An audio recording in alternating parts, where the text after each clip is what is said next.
Good afternoon. I'm Dr. Joss Reimer, the medical lead for the Vaccine Implementation Task Force. I am joined today by Dr. Marcia Anderson from the First Nation Pandemic Response Coordination Team. Today, I am pleased to announce that we are expanding eligibility for COVID-19 vaccines to all Manitobans living in community who are over the age of 95 and to First Nations people in Manitoba who are over the age of 75. Appointments can be made on the phone, but we know this can be challenging for some people. So we've made sure that the call center is aware that we are now allowing caregivers to make appointments and as well to accompany their loved ones to the clinic to provide support. Those calling will need to provide the numbers on their health card to make an appointment. And people who are eligible can call 1-844-MAN-VAC. That's 1-844-626-8222 to make an appointment. I'm personally very excited to be announcing that we're expanding into general population, and I'm looking forward to decrease the age of eligibility continually over time. We do know that it's possible that the call center will receive an overwhelming number of calls. We know Manitobans have been eager for this moment, and many of you are going to want to call right away. So we are asking people to please only call if you or the person that you're calling for is over the age of 95, or if it's for a First Nations person, if they're over the age of 75. To address the possibility of the increase in numbers at the call center, we have expanded the number of lines available at the call center to 2,000. There are more than 270 trained agents taking calls. Right now, the wait time is less than a minute on the booking line, but we have also implemented a callback option so that if that wait time does go up, people have the option of being called back rather than having to wait on the line. And we are continually improving our tools. We are improving our processes, and we want to have these processes ready to support eligibility as we continue to expand it. At the same time, we're asking Manitobans to have patience. If the wait time does go up and you're struggling to get through, please try again. We're certainly optimistic that that won't happen, but if it does, we just ask people to try again the next day so that they have that chance to book if they're eligible. When you do call, you'll first go through an automated voice recording. So that does the initial eligibility screening. If you answer yes to the questions of eligibility with that automated system, you are connected with an agent. With that agent, you'll be answering additional questions. You will also make a formal declaration of eligibility, and after that time, we'll be able to book your appointment with the agent. For now, we're continuing to book first and second dose appointments at the same time. This eligibility expansion builds on the work that we have done to vaccinate vulnerable Manitobans in personal care homes. As of the end of this week, all of those who are eligible will have been offered their second dose of vaccine in all personal care homes in Manitoba. This is a tremendous accomplishment and one that we're already starting to see some results from. While we are seeing decreases in rates in the community overall, and we know that there are strong public health measures still taking place in personal care homes, we're also seeing quite a sharp drop in the number of outbreaks happening in personal care homes, and that is very exciting for us to see. So, this change to expand to the general population as well as personal care homes will help reduce the number of cases and protect those most at risk both inside and outside of those institutions. We are also continuing to work to vaccinate in congregate living settings. This week's schedule includes more than 40 sites across the province, and about 120 are set up for next week. We will have better information about the immunizations that are actually completed as this goes along. But what we do know is that these facilities over those 2 weeks represent about 7,000 beds. If all of those beds are full, it represents 7,000 individuals. So we just wanted to give you a number to understand the scope of the work we're doing over these next 2 weeks. This week's schedule will be posted on our website. That's at www.manitoba.ca/vaccine. As more vaccine arrives, we are scaling up the number of available appointments at the RBC Convention Centre. And by mid-March, we'll be expanding capacity to more than 6,000 appointments a day. That doesn't mean we'll be providing 6,000 doses per day, but it does mean that we could if we had the supply available. In the next few weeks, we'll be opening 2 new super sites outside of Winnipeg, which will support the work of the teams as well as provide vaccines to the public. The site in Selkirk will be located at the former Selkirk and District General Hospital at 100 Easton Drive. We are anticipating the site will be opening in early March. Work is underway to finalize the details about the site in the Morden-Winkler area, and we're expecting that site will open in mid-March. Once the details are finalized, we will provide more information about the site's location and the exact opening dates. These will be open as we receive more vaccine from the manufacturers and can begin to provide more immunizations. I'd also like to address some of the calls for Manitoba to shift to providing just 1 dose of vaccine rather than 2. Right now, this is being reviewed in all provinces and territories and at the national level by the National Advisory Committee on Immunization and the Public Health Agency of Canada. The data is starting to come in, and we've seen some studies from some other countries that show some reassuring numbers. As we've said all along, we will shift our approach if the evidence shows us that that's the best direction to go. So while we haven't made any decisions today about moving away from prioritizing the second dose, we plan to continue to watch this data very carefully and will move into this direction if the science shows us that that's the best way to protect Manitobans. In addition, Pfizer has started to provide some information that they might possibly be able to be stored at less cold temperatures. They have applied for approval with the Food and Drug Administration in the United States to be able to be stored in regular freezer temperatures. They have not yet applied in Canada to Health Canada to make that change. So once more information is available and approvals are in place, then Manitoba can also change our approach with the new restrictions that are provided by the manufacturer. So with that, I would like to turn it over to Dr. Anderson for her updates today. Thank you, Dr. Reimer. Good afternoon. I'm Dr. Marcia Anderson, Public Health Lead of the Manitoba First Nation Pandemic Response Coordination Team. Today, I'm going to provide an update on COVID-19 vaccinations related to First Nations people in Manitoba. Our data is current as of last Friday, and as of that date, 7,023 doses of vaccine have been administered. On reserve, this translates to 4% of the population over 18 who has received 1 dose and 0.08% who have received 2 doses. Off reserve, this is 2.96% of the population over 18 who have received 1 dose and 0.07% who have received 2 doses.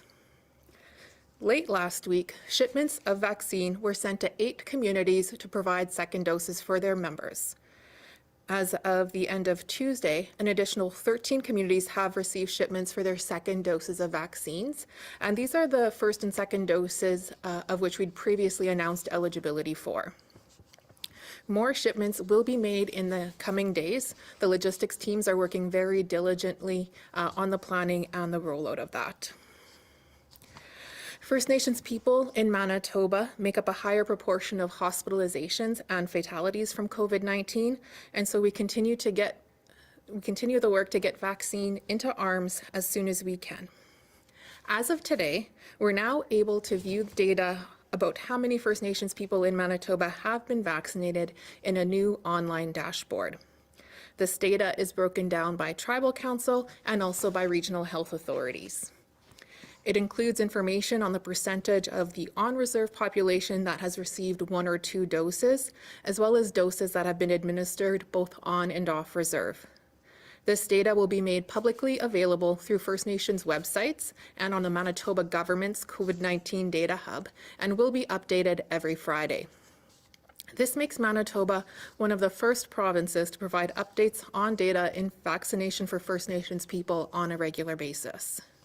Having data about the doses administered both on and off reserve will help us understand and assess our progress in protecting First Nations people from the disproportionate impacts of this virus.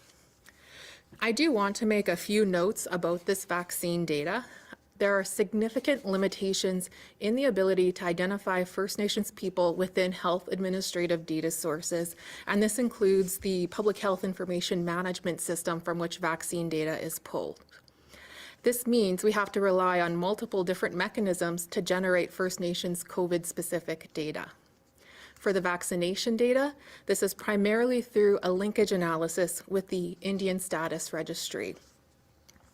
This will result in an undercount of First Nations people who have been vaccinated, since non-registered or non-status First Nations people will be missed using this mechanism. This means that we expect the number of First Nations people in Manitoba who have been vaccinated to be higher than what is reported on the dashboard. While we have made a good start to ensuring First Nations people in Manitoba are able to access the vaccine, there is more work to do. And as more vaccine arrives in Manitoba and different vaccines become available, we will continue to work with First Nations leadership across the province to ensure the vaccine is provided safely and as soon as possible. Earlier, Dr. Reimer noted that we are now expanding the eligibility criteria to include people over the age of 95 who live in their own homes. First Nations people in Manitoba older than age 75 can now make appointments to get their COVID-19 vaccine, and this includes both on and off reserve residents. As discussed previously, this 20-year age differential compared to the general population is because First Nations people are experiencing more severe illness due to COVID-19 and at younger ages. Now, as part of the Manitoba First Nations Pandemic Response Coordination Team, it is our preference that people are able to self-identify as First Nations without requiring further proof of their identity. This is the process that we do use in COVID-19 case investigations to generate First Nations specific data. At this time, people will be asked if they self-identify as First Nations, and that response will be considered sufficient. I will note that when they arrive at the clinic, they may be asked for identification. At this time, this is not for proof of First Nations identity, but it's to make sure that we are vaccinating the right person at the right appointment. While we are not asking for proof of First Nations identity at this time, this will change. As I mentioned before, our first choice would be that First Nations people would be able to simply self-identify as First Nations to access the vaccine. This would be more in line with Indigenous rights and would respect the ways that colonization has served to disenfranchise First Nations people. But too often, we see the pretendian phenomena, where people falsely identify as First Nations or claim distant or tenuous ancestral connections for personal gain. We see this in admissions and hiring processes, and quite famously in the arts world. This harms First Nations people by taking away opportunities from qualified First Nations people. This is a phenomena that I have been aware of and had to work through in multiple different contexts, but I never imagined that one of the harmful ripple effects would be that non-registered or non-status First Nation people would face the risk of not being able to get a vaccine at a time when they rightly should be able to. To ensure the limited vaccine supplies are available to the people who should be fairly accessing them, First Nations people in Manitoba in the future will be asked to verify their identity. We want to make sure that this is done in a way that is safe for people and does not exclude our First Nations relatives who, because of the complicated and various processes of colonization, do not have Indian status cards. In the coming weeks, people who call to make an appointment and self-identify as First Nations will be transferred to a member of a specialized team at the call center. These specialists will have additional training in cultural safety to ensure that they support callers and facilitate access to an appointment for those who are eligible. They will ask if the person making the appointment has a status card or status number. If the caller doesn't have their own status card or number, They will be asked if they can provide a status card or number from a first-degree relative, such as their parent, grandparent, or a sibling. However, as mentioned above, there are many circumstances where an individual may be First Nations but not be considered eligible under the current rules of the Indian Act for a status card. They may have had a grandmother who lost their status when she married a non-First Nations man and then passed away before she could be reinstated. They may have been adopted out during the 60s scoop. They may have applied for their status, but been told they are not eligible because of what are essentially blood quantum rules that are defined for First Nations people by non-First Nations people. If that is the case, there will be an escalation process to deal with these complex cases in a trauma-informed and culturally safe way. Our goal will be to ensure that all First Nations people, regardless of their status under the Indian Act, have equitable access to the vaccine. This process is not perfect, but it will help make sure that First Nations people do have access to the vaccine as soon as possible. And it will help us save the vaccine for those who are most at risk. We're now happy to take questions. Thank you, doctors. A reminder to our reporters on the line, you will have one preliminary and one follow-up question. Up first this afternoon from the Winnipeg Free Press, Dylan. Hi there, Dr. Reimer. The Thompson Rec Center site is supposed to ramp up in a few days, but we still don't know what populations are going to be transported there and whether that's happening by bus, plane, train, or a mix of that. Could you please give us some details on that? So the Thompson Super Site will be open to anyone who is eligible under the provincial eligibility criteria to book through the phone number. Additionally, we are now working with communities to determine which community members, and at what time it makes the most sense to move people to Thompson to receive their vaccines. And we will provide updates to Manitobans as soon as we have details finalized.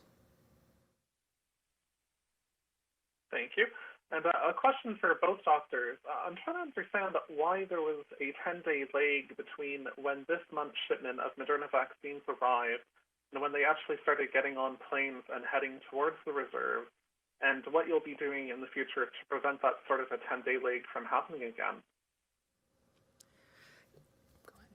Sure, thank you for that question. So the first thing that I would say is I would dispute the date from which you're calculating that 10-day delay.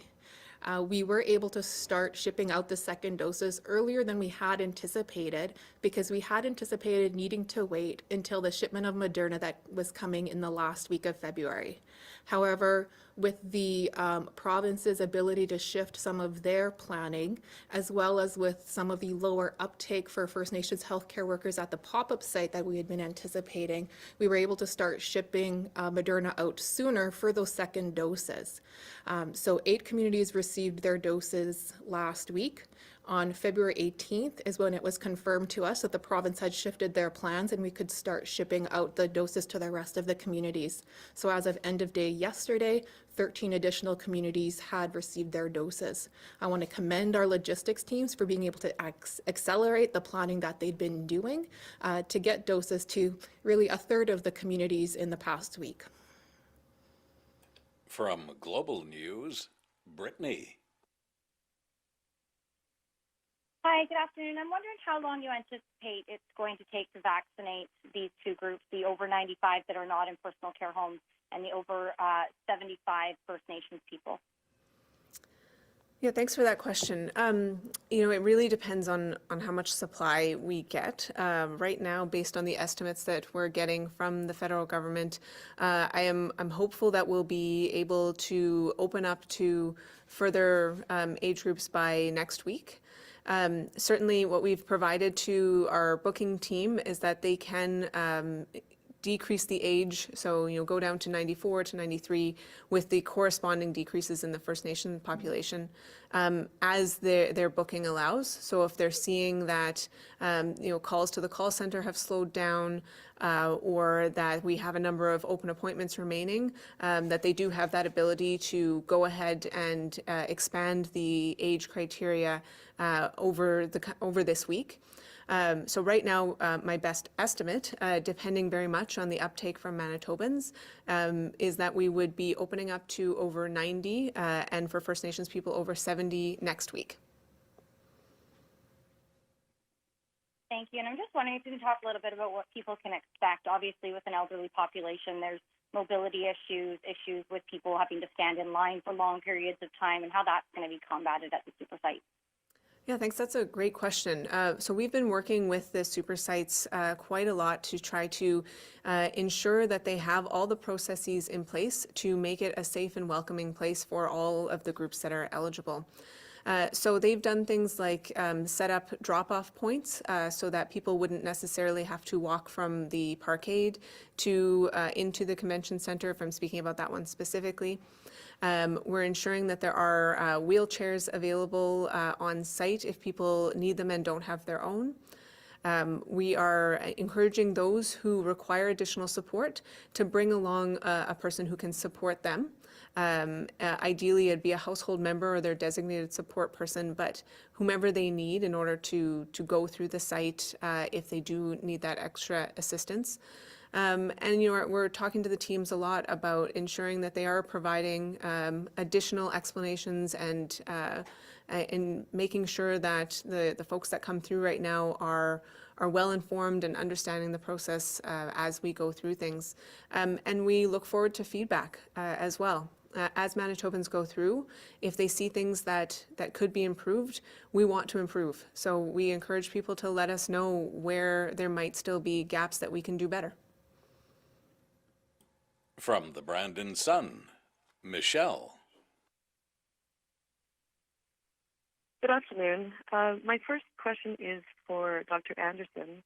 We learned at the tech briefing this morning that while we have information about the Pfizer vaccine to the end of March, we don't really have that information for Moderna. And my understanding is that that's the one that's used on reserve.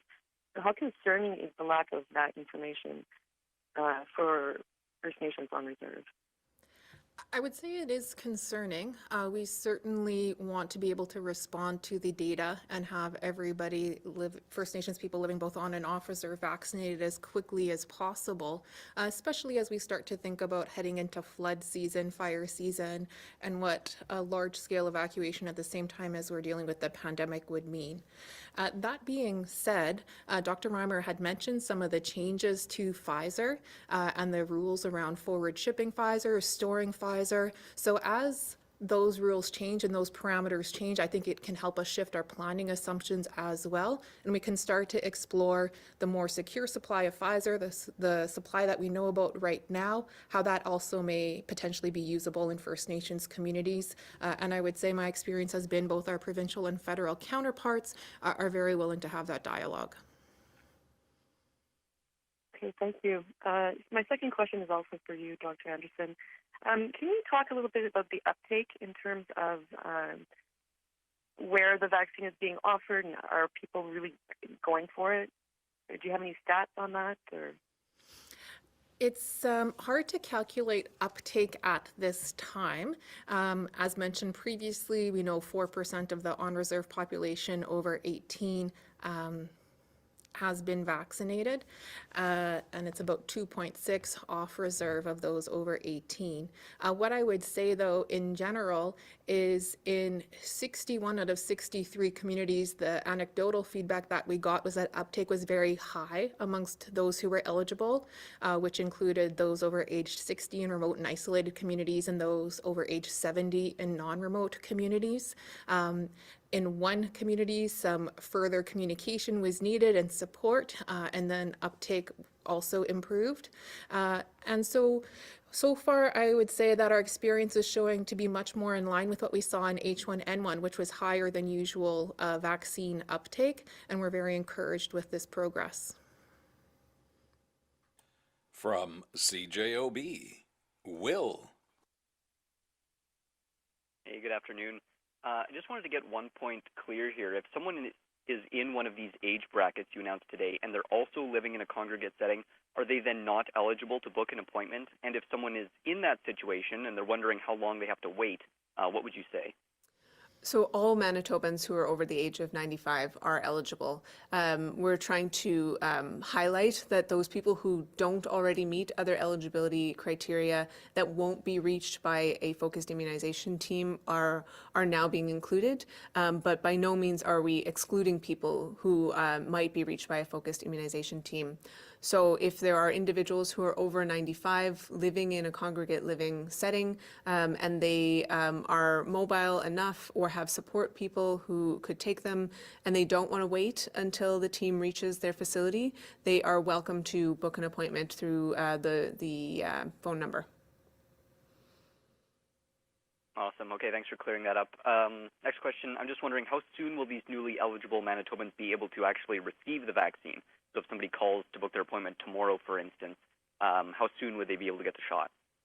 You know, I don't have the most up-to-date as of today for open appointments, but my best estimate would be that we're booking right now for early next week, although there may well be a few appointments available this week as well, depending on how things get moved around and cancellations that may happen. So I'll have to ask the team to get a definitive date for you, but I would imagine most of the folks who are calling in the next few days will be booking appointments for next week. From the Winnipeg Sun, Scott. Hi, good afternoon to both of you. First question, I suppose, for Dr. Reimer. I'm kind of piggybacking off one of the last questions there, but the folks that might be hospitalized right now that are over 95, how does it work for them if they can't be discharged and go or anything like that? How do I suppose family members of those folks get their loved ones vaccinated? So anyone in a hospital right now who is paneled waiting for a personal care home or has an alternate level of care designation in their file, we will be sending focused immunization teams to the hospitals to immunize those folks. Now that doesn't include people who will be there for a short stay related to their health condition. For those individuals, they could do a case-by-case assessment of whether or not it would be safe and reasonable for the person to leave the hospital while they're admitted. If their physician feels that that is safe and reasonable, they could still call and book an appointment. We do, for multiple reasons, offer day passes to people who are in hospital when they have other things in life that need to be attended to. But they also could call and book an appointment for when they expect to be discharged from the hospital, knowing that they can change that appointment if they're still admitted to the hospital at that time. Thanks for that. Dr. Anderson, you talked about the non-status, non-registered in your preamble there. I'm wondering, do you have a number estimate on how many people that would be? Or is that kind of an impossible kind of task to sort that out? It is difficult to answer that question. What we could estimate from the 2016 census is that the North American Indigenous identity or First Nations population over age 75 was around 1,500. I will note that for technical reasons, the census counts are often an undercount when it comes to Indigenous peoples, and that was from 2016. So that's probably low. And of those, I couldn't say for sure how many would be non-registered compared to registered. From CBC Radio Canada, Matthew. Hi, my question is for Dr. Reimer. Dr. Reimer, do you observe that personal care room immunization has limited to exchange of a new outbreak in Manitoba? Sorry, Matthew, could you say that one more time? Okay. Do you observe that personal care home immunization has limited to exchange of new outbreak in Manitoba? Sorry, are you asking if we're limiting the immunization in outbreak settings? Yeah. So in regards to outbreaks in personal care homes, we have not considered the outbreak status when it comes to where personal care homes were in the priority sequence. And by that I mean we continue to go to those sites regardless of whether or not they were currently or previously experiencing an outbreak. And the reason for that is that outbreaks can happen at any point. And so when we create a schedule, we didn't want to have to be shifting and changing on the fly because there's a new case at a facility. So what we're doing when we go into an outbreak setting, however, is making sure that we're following all of the infection and prevention control guidelines that are in place for personal care homes during an outbreak, and our focused immunization teams are trained in those infection and prevention and control processes as well. So that they're not increasing the risk to themselves or to anybody else when they're going into a facility while it's experiencing an outbreak. In regards to what we're seeing in outbreaks overall, we are seeing quite a drastic drop in the number of facilities experiencing an outbreak in Manitoba, which has been very exciting for us to see. Part of that is due to just the overall decrease in cases in Manitoba. There's no doubt. And a large part of that is the really great work that the staff continues to do in all of those facilities to follow public health measures. But we also believe that part of that is because of that first dose that we've gotten into all eligible accepting residents of personal care homes in January.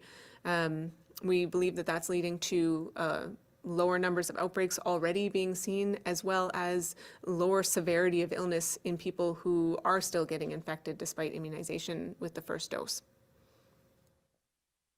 Thank you. I don't have follow-up questions. From CBC Manitoba, Bart. Hello there. I hate to burn a question on this, Dr. Reimer, but last week when you said over 95, it turned out you meant 90 people aged 95 and over. Can you confirm today that we're talking about people aged 95 and over and First Nations adults aged 95 and over?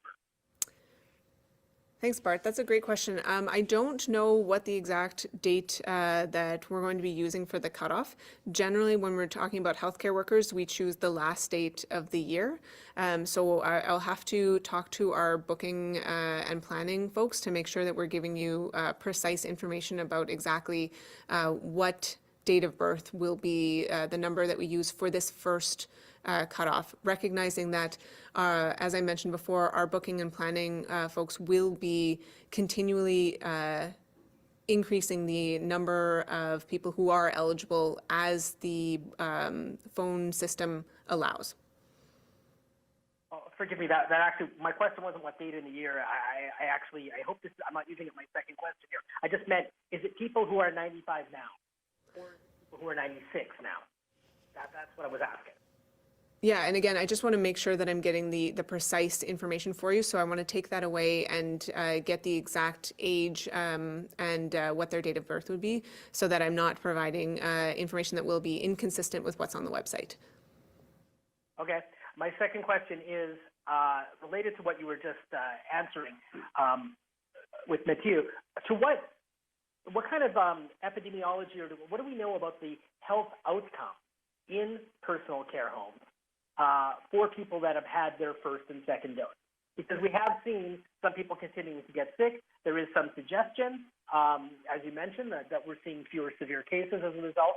But can you describe what we're seeing in a little bit more detail in terms of case numbers, severity of outcomes, deaths with people before and after you folks went in there? Sure. So, I mean, it's still very early days. And so what we're seeing is certainly encouraging, but difficult to draw strong conclusions from because we're so early in the process. But in regards to the number of outbreaks, it was not that long ago that the majority of personal care homes in Manitoba were experiencing an outbreak at the same time. We now have much lower numbers of outbreaks going on. I know that in Winnipeg, I believe currently it's about 6 of the facilities in Winnipeg are currently experiencing an outbreak. And that number has been, as high as 30 in the past. And so it's been very encouraging every day to see the number of outbreaks decreasing by facility. Additionally, this is more anecdotal, and I think that we are trying to be cautious with the interpretation. But when we are communicating with some of the sites that are currently experiencing an outbreak, what they're telling us is that, it seems that the residents are experiencing less severe symptoms than they had seen in previous outbreaks, that they feel that fewer of the people are becoming very ill, fewer are dying, and fewer are ending up in hospital. So with the actual rates of severe outcomes, it's a bit too early to have anything that we can stand on. But anecdotally, those facilities are telling us that they feel that this feels different, this looks different than before the vaccine entered the facilities. From the Canadian Press, Steve. Oh, hi there. Dr. Reimer, I'm wondering, what are the plans once all these super centers are open, one in each health region? There's still a large geographical area to cover in many of the RHAs. So what will be the plans for, say, when we get down to 80 plus, 70 to 80 age groups, for people who might not be able to, who live on their own, but might not be able to make it from one end of a rural RHA to the other? Yeah, thanks, Steve, for that question. We have, our operations team is working hard at expanding the number of locations that we have available.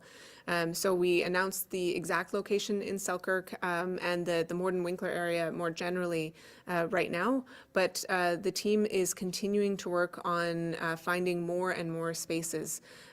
So I know that Hanu Bota would be able to provide some of the context about where they're going next. But what I can say today is that we have every intention of expanding to more super sites throughout the province, as well as more pop-up sites, and that being temporary sites that could go to a much larger number of communities, but perhaps communities that don't require long-term ongoing vaccine clinics, but would very much benefit from a time-limited clinic where the residents wouldn't have to travel so far and could get their vaccine in that location temporarily. So we will continue to expand on both of those options, the super sites and the pop-ups, as well as, as soon as we have a fridge-stable vaccine that's been approved, we will see a large expansion in the number of locations that we can deliver that vaccine, particularly through our partners in physician clinics and pharmacies. And secondly, I know this all depends on vaccine supply, but as you start to get into the general population, and you've talked about 10 age groups of 70 to 80 and 60 to 70, but there will be 1 year increments, right? So if we start with whether it's 95 or 96 now, a week later it might be 94, and then a week later it might be 93. Am I getting that generally correct? Because looking at the charts, there seem to be about anywhere between 9 and 12 weeks for each 10-year age group. Yeah, I think that that's going to have to be assessed as we go along, because it's entirely dependent on the supply and the uptake from Manitobans. So based on our estimates of the number of Manitobans over 95, as well as the number of First Nations people over 75, we believe that we'll be able to get to the over 90/70 by next week. So we will be able to expand the ages more quickly at first because we have fewer people in those very elderly categories. And then as we move further and the number of Manitobans in each age category increases, we may have to slow down how quickly we expand from year to year. But we may not have to if the supply increases substantially. And so we'll have to continue to assess that as we go along.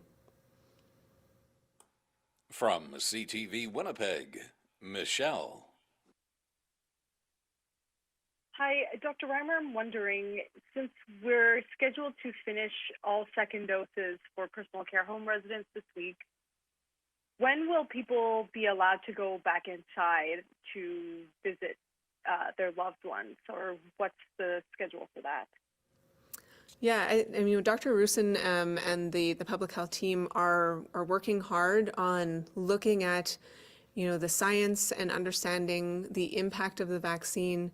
We're certainly very optimistic that the vaccines will be preventing transmission as well as preventing illness. Most of the science right now shows that it prevents illness, and we don't have a lot of science about whether or not it prevents transmission. We certainly don't have any particular reasons to think that it wouldn't, but that's a big risk to take. And so it's important that we get some of that science in place to inform Dr. Rusin as he makes decisions about how we change public health measures going forward. So I will have to let him answer exactly when and how the public health measures will change.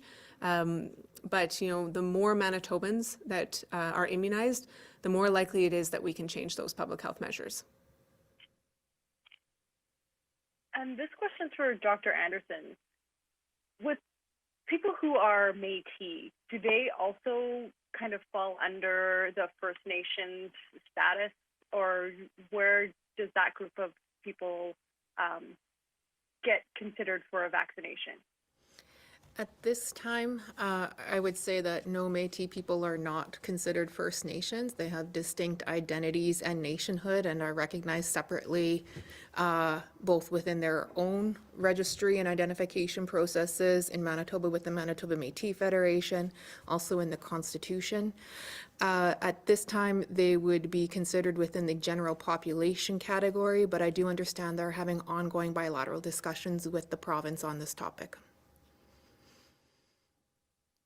For our final reporter this afternoon, from City News, Jonas. Good afternoon, doctors. I just want to begin with an apology. Last time we spoke, I think I misreferenced you as Miss, and I just want to apologize first off, just having a brain day that day, and I just thank you for being here today. As far as folks with underlying conditions, is this something that is probably being more tailored for the rollout for doctors and pharmacists? Is that where maybe they may fit in on this? Yeah, thanks for that question, Jonas.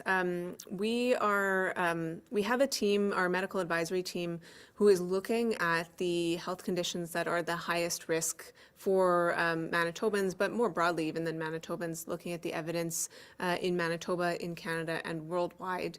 Right now, no decisions have been made about whether or not we're going to open up eligibility based on health conditions, but we do want to make sure that we're doing that background work now so that we don't get caught having to scramble and come up with a priority plan if we do decide to go in that direction. So, you mentioned that, potentially through physicians' offices and pharmacies, that specific health conditions might come up. And I think that that's a great example of where we are considering things like health conditions. When we look at the provincial eligibility criteria that goes on the website, specifically defining different health conditions and creating an exact list of those conditions to make it clear to Manitobans who is or is not eligible is an impossible task. But we can rely on our healthcare providers to do an individual assessment of somebody's risk to determine where they should be in the priority sequence. So while we haven't decided if that's the direction that we're going, we certainly are considering that because we do have, all of those experts working with us and able to help with the individual assessment of patient situations. Thank you very much for that. And Dr. Anderson, do we have any, I guess it's around 4% or so on reserve that have been vaccinated so far? Is there any indication on outcomes yet, or is it too soon for that? I would say it is too soon. One of the key differences between the rollout in First Nations communities compared to personal care homes, why we would not expect to see the same type of effects already, is that in the personal care homes, they went in and offered the vaccination both to staff and residents. Staff may have been done through the super sites, but to all residents who were eligible and consented. In First Nations communities, we only had sufficient supplies really for quite a high age bracket, and so we wouldn't expect to see the same type of herd immunity response that may be building in some of the personal care homes already. So because it's a small percentage overall of First Nations people living on reserve who have been vaccinated, it's really too soon to see or tell any effects like that. And thanks, everyone. This concludes our media briefing.